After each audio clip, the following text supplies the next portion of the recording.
أعوذ بالله من الشيطان الرجيم. بسم الله الرحمن الرحيم. إن الذين كفروا بالذكر لما جاءهم وإنه لكتاب عزيز لا يأتيه الباطل من بين يديه ولا من خلفه تنزيل من حكيم حميد. Indeed, those who disbelieve in this message, the Quran, after it has come to them, are doomed. And indeed, it is a mighty book. Falsehood cannot approach it from before it and from behind it. It is a revelation from the one who is all-wise, praiseworthy. Sesungguhnya orang-orang yang ingkar kepada Al-Quran ketika ia datang kepada mereka pasti menjadi orang-orang terkutuk. Dan sesungguhnya Al-Quran itu benar-benar kitab yang sangat mulia, tidak pernah bercampur dengan kebatilan dari depan dan dari belakangnya. Dia merupakan wahyu yang diturunkan dari Allah yang sangat bijaksana lagi maha terpuji. Surat Fussilat ayat 41 hingga 42.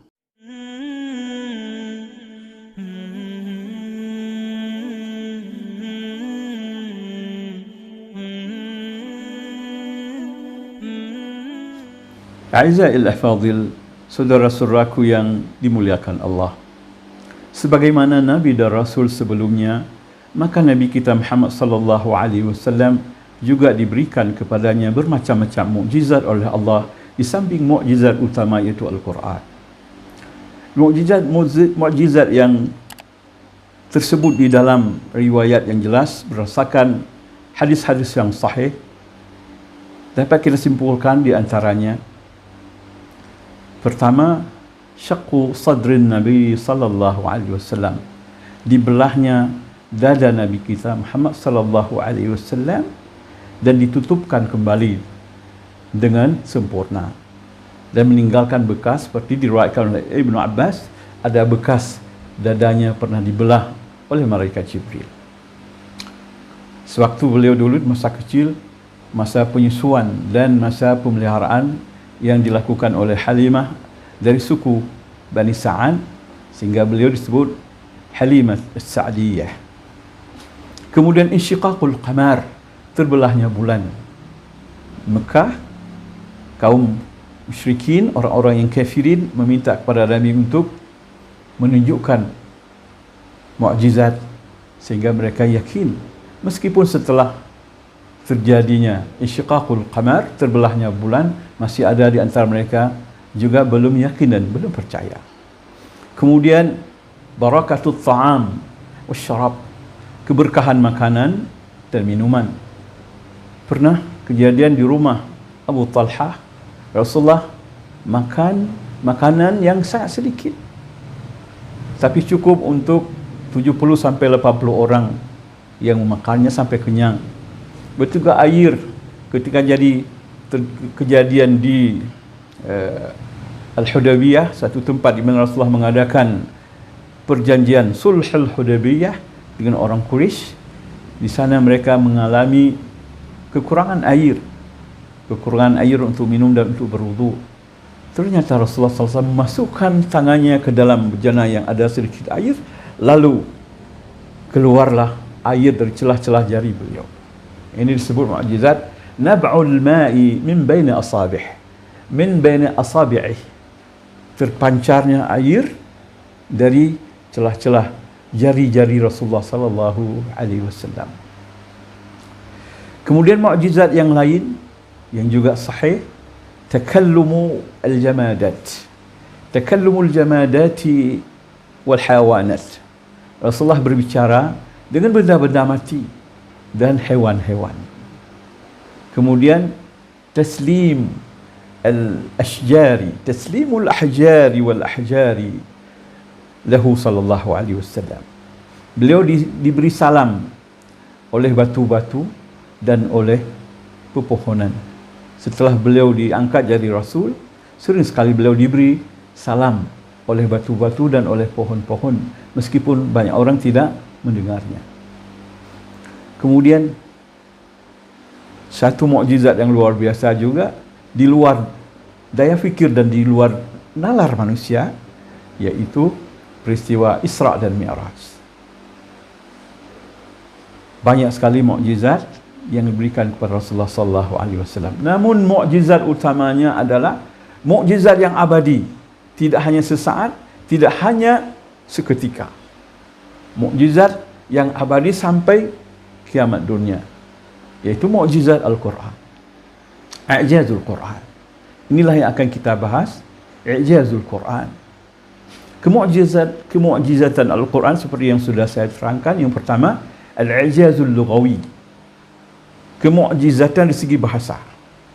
Kedua, al-i'jazut tashri'i, kemukjizatan dari segi pensyariatan agama.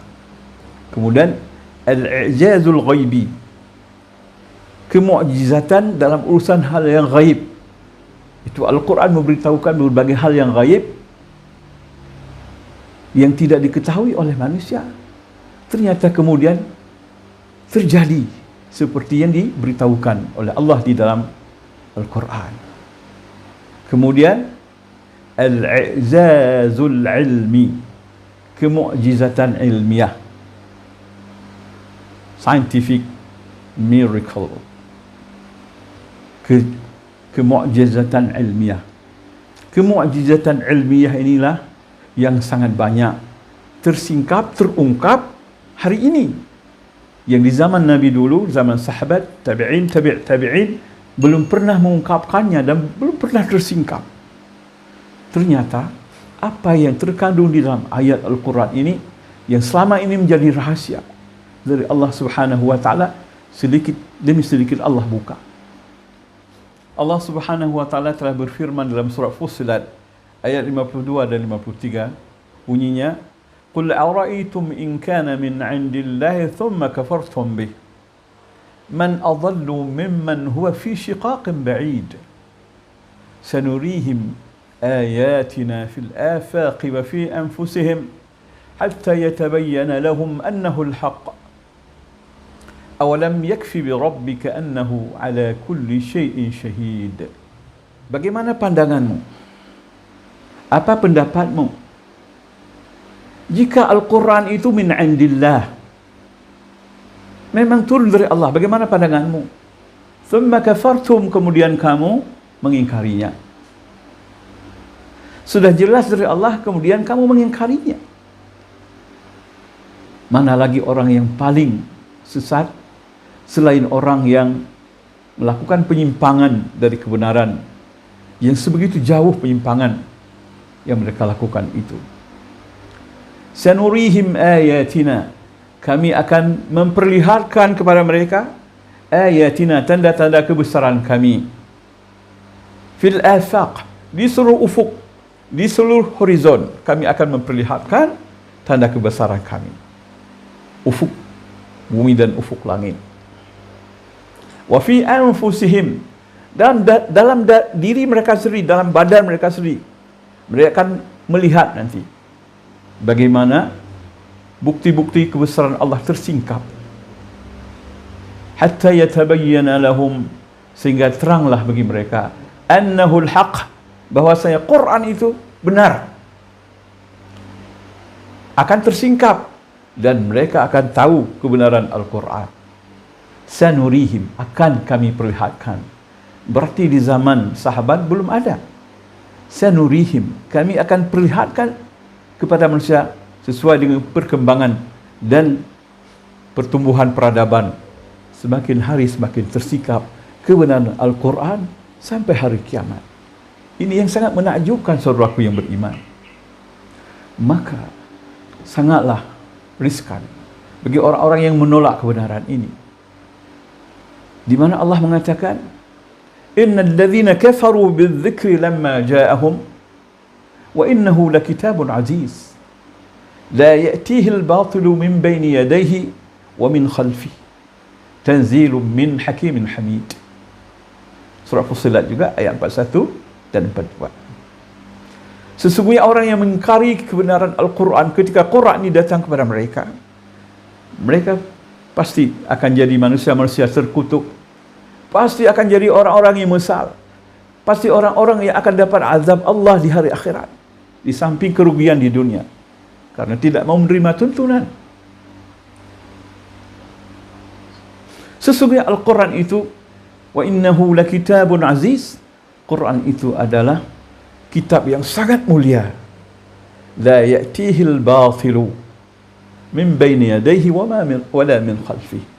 Tidak bercampur Quran ini dengan kebatilan, dengan khayalan, dengan fikiran manusia, dengan bermacam-macam bentuk penyimpangan. Tidak ada dalam Quran min baini yadayhi, di depannya, wa min khalfih, dan di belakangnya. Dari dulu sejak diturunkan, kemudian di belakang hari nanti sampai dunia kiamat, manusia tidak akan menemukan kebatilan di dalam Al-Quran. Karena dia apa? Tanzilun min hakimin hamid. Sebab dia merupakan wahyu yang diturunkan oleh Allah yang sangat bijaksana dan sangat terpuji. Inilah dia kaum muslimin, ayat yang sangat tegas Allah firmankan untuk jadi pegangan kita. Maka meskipun banyak orang tidak beriman, para sarjana yang masih kafir di berbagai belahan bumi mengakui bahwa fakta-fakta ilmiah yang ada di dalam Al-Quran, terutama tentang penciptaan manusia, tentang penciptaan hewan, tentang penciptaan tumbuh-tumbuhan, tentang penciptaan benda-benda langit dan planet, semuanya benar seperti apa yang tersebut di dalam Al-Quran. Mereka mengatakan semua fakta menakjubkan, mengherankan. Dia dapat dibuktikan dengan metode-metode dan alat-alat moden hari ini. Dan semua apa yang difirmankan oleh Allah ini merupakan kebenaran, kebenaran yang bisa dijelaskan secara ilmiah, bisa dijelaskan dan memuaskan orang. Memanglah itu kebenaran dari Allah Subhanahu wa taala. Tuntunan, bimbingan, pelajaran, ajaran yang di dalamnya mengandung kebenaran yang hak, yang mutlak. Fadzalikumullahu rabbukumul haq. Itulah dia Allah, Rabb dan Tuhanmu yang benar dan sumber kebenaran. Fama ba'dal haqqi illa dhalal. Ada apa lagi setelah kebenaran selain kesesatan? Fa anna tusrafun. Tapi mengapa kalian bisa diperdayakan, bisa dipalingkan kamu dari kebenaran ini? Allah pertanyakan hal itu kepada manusia. Aizai wa ahibbai rahimakumullah. Meskipun para sarjana, para ahli tidak mengakuinya, bagi kita orang yang beriman sudah cukup. Allah sendiri sudah menyatakan dalam Al-Quran. Dan Allah naik saksi. Bagaimana Allah naik saksi? Allah berfirman dalam surah An-Nisa ayat 166. Lakinna Allah yashhadu bima anzala ilaika anzalahu bi'ilmihi wal malaikatu yashhadun wa kafa billahi syahida. Akan tetapi Allah naik saksi atas kebenaran apa yang dia turunkan kepadamu. Dia turunkan dengan ilmunya, dan para malaikat menyaksikan bahwa Allah telah menurunkan Al-Quran kepada nabinya. Wal malaikatu yashhadun. Semua malaikat jadi naik saksi. Wa kafa billahi syahida. Sebenarnya cukup Allah saja menjadi saksi. Apalagi malaikat sudah naik saksi. Apalagi para sarjana hari ini sudah naik saksi kebenaran Al-Quran. Mau apa lagi kita kaum muslimin, saudara-saudaraku yang beriman? Mau apa lagi kita? Bagaimana pandangan dan sikap kita terhadap Al-Quran? Mengapa kita tidak mempelajari Al-Quran? Apakah Anda meninggalkan Al-Quran? Atau hati Anda telah terkunci? Seperti Allah bertanya kepada kita di dalam surah Muhammad ayat 24. Apa kata Allah? Afala yatadabbaruna al-Quran. Mengapa mereka tidak mentadabbur Al-Quran? Am ala qulubin, ataukah pada hati mereka aqfaluha, sudah ada kunci-kunci yang menutup? Afala yatadabbaruna al-Quran. Mengapa mereka tidak mentadabbur Quran, membacanya, memahaminya dan menghayatinya?